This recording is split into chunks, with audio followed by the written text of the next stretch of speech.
हाथों को हिलाओ। Thank you Jesus. ऊंची आवाज में थैंक यू जीसस। ऊंची आवाज में अपने होठों को खोलो। हर उस ब्लेसिंग को याद करो जो परमेश्वर ने हमें दी। उठाओ अपने हाथों को थैंक यू जीसस बोलते हुए। सारे गमानू, सारे गमानू, सारे गमानू, मेरा यीशु देवे आप सवाले हो फजल देवे रू देना बंदिया यीशु नु पुकार। फजल देवे ओ फजल देवे रू देना बंदिया यीशु नु पुकार। अपने हाथों को हिलाओ। उसकी मर्सी, उसकी दया को याद करो। अपने पास्ट को याद करो, कितना डिफिकल्ट था वो, और आज की ब्लेसिंग्स को याद करो अपने हाथों को हिलाते हुए। सारे कमानू, सारे कमानू, सारे कमानू, सदा यीशु देगा आप सवार। फजल देवे ले देना बंदिया यीशु नु पुकार। अपने हाथों को उठाओ। हम दोनों एक मन हो के इस चर्च को, इस कलीसिया को ब्लेस करते हैं। आपके घराने, आपके बच्चों समेत, फाइनेंस समेत, आपके शरीर समेत, सेहत समेत, in the mighty name of Jesus Christ हम आपको आशीषित करते हैं। अगर आमीन ऊंचा है तो ये आशीष आपके ऊपर ठहरी रही यीशु मसीह के सामर्थी नाम में। हम आपको ब्लेस करते हैं आपके एनिमीज के लिए कि वो आपके मित्र बने और जो ना बने वो शर्मिंदा हो, क्योंकि ऐसा ही बाइबल कहती है जो लोग परमेश्वर के एक डिवाइन डेस्टिनी के लिए बुलाए गए, बाइबल कहती है उनका कोई एनिमी कुछ बिगाड़ नहीं सकता। मैं आपको ब्लेस्ड घोषित करता हूं यीशु मसीह के नाम में, सेफ घोषित करता हूं यीशु मसीह के नाम में। आमीन ऊंचा। तो ये आशीष आपकी है चर्च। आज जितना वचन आपने सुना 100 गुना फलों को आप लेके आए। अंधकार की शक्तियां इन वचनों को चुरा ना सके। प्रभु यीशु मसीह के पवित्र और सामर्थी नाम में हम मांगते हैं। भजन संहिता 37 उसकी 1 आयत में लिखा, कुकर्मियों के कारण मत कुड़। बोलो अपने पड़ोसी को, कुकर्मियों के कारण मत कुड़, बुरे काम करने वालों के कारण मत कुड़, कुटिल काम करने वालों के विषय डाह ना कर, क्योंकि वो घास के समान कट जाएंगे और हरी घास के समान मुरझा जाएंगे। यहोवा पर भरोसा रख, भला कर, देश में बसा रहे और सच्चाई में मन लगाए रहे। यहोवा को अपने सुख का मूल जान, वह तेरे मनोरथों को, तेरी इच्छाओं को पूरा करेगा। तारीफ करो जोर से। परमेश्वर ने वचन में कहा, जब तू ऐसा व्यक्ति देखे जो कुकर्मी हो पर उसके काम सफल हो रहे हो, उसके कारण मत कुड़। जब तू एक ऐसा व्यक्ति देखे जो व्यभिचारी हो पर फिर भी आशीष ले रहा हो, दुनियावी आशीषों में हो, उसके कारण मत कुड़। और परमेश्वर को उसके विषय में तू कंप्लेंट मत कर कि तू धर्मी है लेकिन संघर्ष कर रहा है और एक कुटिल कुकर्म करने वाला व्यक्ति ब्लेस्ड है। जो वचन आज आपने सुना, जब हम नूह के बेटों को देखते हैं तो जिस बेटे ने नूह को नंगा देखा था उसको श्राप मिला था, उसके वंश को मिला था श्राप। और बाइबल ऐसा कहती है, अगर आप ध्यान से बाइबल को पढ़ें, तब भी उस श्रापित वंश के सारे बच्चे दुनियावी तौर से आशीषित रहे बहुत साल। क्या आपने कभी गौर नहीं किया बाइबल में कि परमेश्वर अब्राहम को क्यों कहता था कि मैं तुझे कनान देश दूंगा? इजराइलियों को क्यों कहता था मैं तुझे हित्तियों का, अमोरियों का, यबूसियों का, कनान का देश दूंगा? क्या दुश्मनी थी परमेश्वर की कनान से?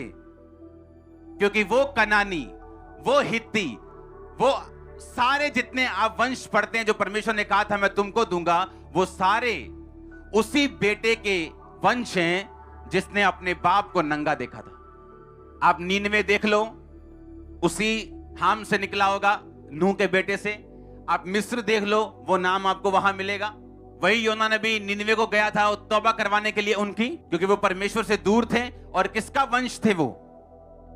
उसी बेटे का जिसने पाप किया था। और अगर आप बाइबल की गहरी स्टडी करें, आपको मालूम होगा कि नीनिवे जो शहर था उसको बार बार लूटा जाता था, बार बार वो प्रॉब्लम में फंसता था, बार बार उस पे अटैक होते थे, इसके बावजूद फिर भी उनका मन नहीं किया कि वो परमेश्वर की ओर मुड़े। इसलिए मैंने कहा कितना फायदेमंद है धर्मी रहना, क्योंकि एक पापी अगर आशीषित भी हो जाए तो बाइबल कहती है उसकी आशीष बनी नहीं रहेगी। और परमेश्वर धर्मी का ध्यान रखेगा, उसके वंश का ध्यान रखेगा। वो आज सफर कर सकता है, आज मुश्किल में हो सकता है, पर कल उसी का है यीशु मसीह के नाम में। मैं घोषणा करता हूं कल आपका है चर्च, वो आपके बच्चों का है, वो आपकी फैमिली का है। आमीन। ऊंचा है तो ये आशीष आपकी है। इसलिए मैंने कहा कितना फायदेमंद है धर्मी रहना, क्योंकि पापी अगर फलवंत भी हो जाए तो वो कटने के लिए होगा। बाइबल कहती है जब परमेश्वर ने जल प्रलय के द्वारा सारी पृथ्वी का नाश किया, नूह और उसके 3 बेटे, उसकी 3 बहुएं और उसकी पत्नी बची, और एक लड़के से फिर पाप शुरू हुआ और उसका कारण नूह खुद था। बाइबल कहती है उसने इतनी शराब पी कि वो बेसुध हुआ। इसलिए बाइबल कहती है मदिरा चाहना रईसों को नहीं फबता।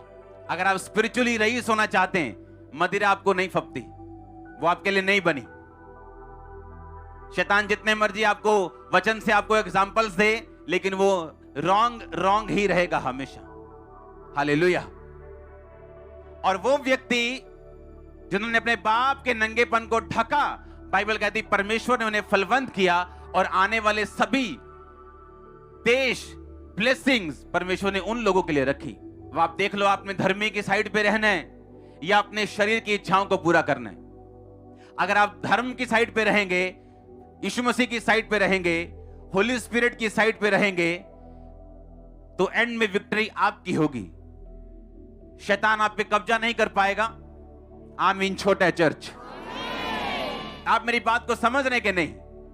एक पापी जितना मर्जी फलवंत क्यों ना हो जाए, इसका मतलब यह नहीं है कि परमेश्वर उसके साथ है।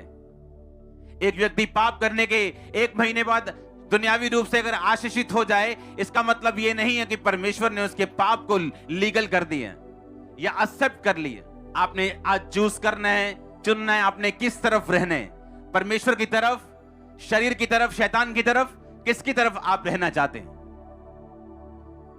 अगर आप परमानेंट रहना चाहते हैं, ब्लेस्ड रहना चाहते हैं, स्ट्रांग रहना चाहते हैं, आपको परमेश्वर की तरफ रहना पड़ेगा। आपका शरीर मानेगा नहीं, वो आपको अपनी ओर लेके जाएगा, लेकिन उसके अलग नुकसान हैं। आप सुरक्षा से बाहर हैं, आप अपने आप के ऊपर हैं। और कब तक चलेंगे अपने आप के ऊपर रह के? जिस नगर की सुरक्षा यहोवा न करे, जागने वाले का परिश्रम व्यर्थ होगा, बाइबल कहती। आप तैयार हैं धर्मी रहने के लिए?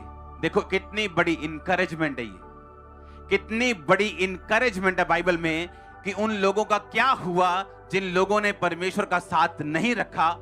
कि जो लोग धर्मी रहे हैं, बाइबल में परमेश्वर ने उनकी सुधि ली है, इमरजेंसी में उनका साथ दिए, उनको छोड़ा नहीं, उनको त्यागा नहीं।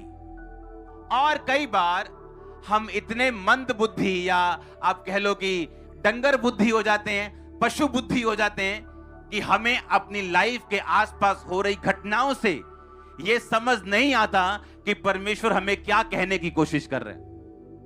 जब नीनिवे पे अटैक होते थे और बार बार उनको लूटा जाता था, उन्होंने कभी यह कोशिश नहीं की है जानने की कि हम उस वंश से निकले हैं जिन पे परमेश्वर का श्राप है और हमको परमेश्वर की ओर मुड़ जाना चाहिए। लेकिन उन्हें लगता था कि ये नॉर्मल चीजें हैं, घर में सब तरह की मुश्किलें ये नॉर्मल है, सबके घर ऐसे ही, फाइनेंशियल ट्रबल सबके ऐसा ही है, बीमारियां घर में लमक रही हैं, टपक रही हैं, सबके घर ऐसा ही है। नहीं भाई, सबके घर ऐसा नहीं। हालेलुया। वो इतने सेंसिटिव नहीं थे, ये देख सकते कि हम पे अटैक क्यों हो रहे हैं बार बार, हमें इन अटैक्स के नीचे क्यों हैं, हमें बार बार क्यों लूटा जा रहा है, क्योंकि हम यहोवा से दूर हैं और उस वंश के बेटे और बेटियां हैं जो वंश परमेश्वर से दूर था और जिस पे परमेश्वर का श्राप था। इसलिए आज जब एक व्यक्ति मूर्ति पूजा घराने से निकलता है, बाइबल कहती है जो मूर्तियों को पूजेगा उस पे श्राप रहेंगे, क्योंकि वो ना बोल सकती ना सुन सकती और तुम भी ऐसे ही हो जाओगे। लेकिन हम कभी भी इतने सेंसिटिव नहीं होते कि इतने ट्रबल हमारी फैमिली में क्यों है, क्योंकि परमेश्वर से हम दूर हैं और श्रापों के नीचे। और जब हम सेंसिटिव हो जाते हैं, अलर्ट हो जाते हैं और अपनी लाइफ के आसपास की घटनाओं से समझने लगते हैं कि परमेश्वर हमें किस दिशा की ओर लेके जाना चाहता है, तब आपका राइज, आपका आपका ऊपर जाना तब शुरू होता है यीशु मसीह के नाम में। तब आपका फलवंत होना शुरू होता है, आगे बढ़ना शुरू होता है। आप उन बंधनों को तोड़ते हैं जो आपकी फैमिली में वंशों से आपके अंदर घुस चुकी हैं, वो चीजें समा चुकी हैं आपके अंदर, वो श्राप, वो बीमारियां, वो शैतान के कब्जे, आप उनसे निकलते हैं यीशु मसीह के नाम में। और मैं घोषणा करता हूं, आज जो व्यक्ति तौबा के मूड में आया और तौबा करके जाएगा, आप छूटेंगे और छुड़ाने वाले होंगे। मैं नहीं जानता ये आमीन किसका ऊंच है, लेकिन मैं एक बात जानता हूं कि जो सीरियस है आज, मैंने कहा आप छुड़ाने वाले होंगे और छूटेंगे भी यीशु मसीह के नाम में। आप छूटेंगे और छुड़ाने वाले भी होंगे। आमीन। ऊंचा तो ये बरकत आपकी है चर्च। हालेलुया। अब शैतान के पास बहाने है, अभी तू जवान है, उसके पास बहाने है, अभी तू बूढ़ा है, अभी तू अधेड़, उसके पास 500 तरह के बहाने। वो नहीं चाहता आप छूटें, वो नहीं चाहता आप सेंसिटिव हो, वो नहीं चाहता आप चीजों को रिकॉग्नाइज करें, पहचाने जो आपके आसपास हो रही। प्रॉब्लम नहीं, प्रॉब्लम यह है कि उसकी उत्पत्ति कहां से हुई। प्रॉब्लम गरीबी नहीं है, प्रॉब्लम यह है कि वो गरीबी कहां से पैदा हुई।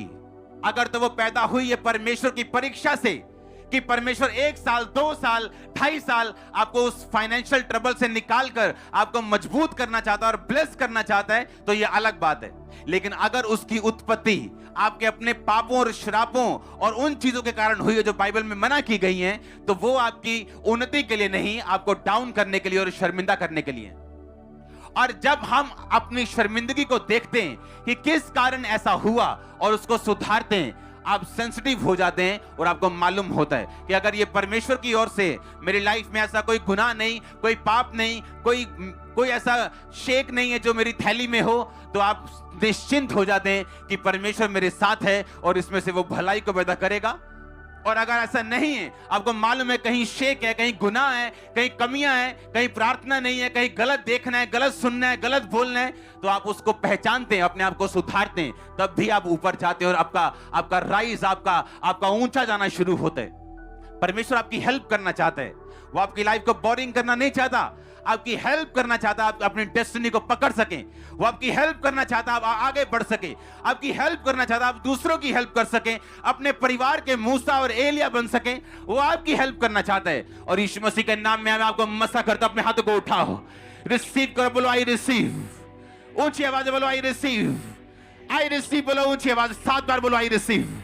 मैं ग्रहण करता हूं, ग्रहण करती हूं, बोलो ऊंची आवाज में आमीन। हालेलुया।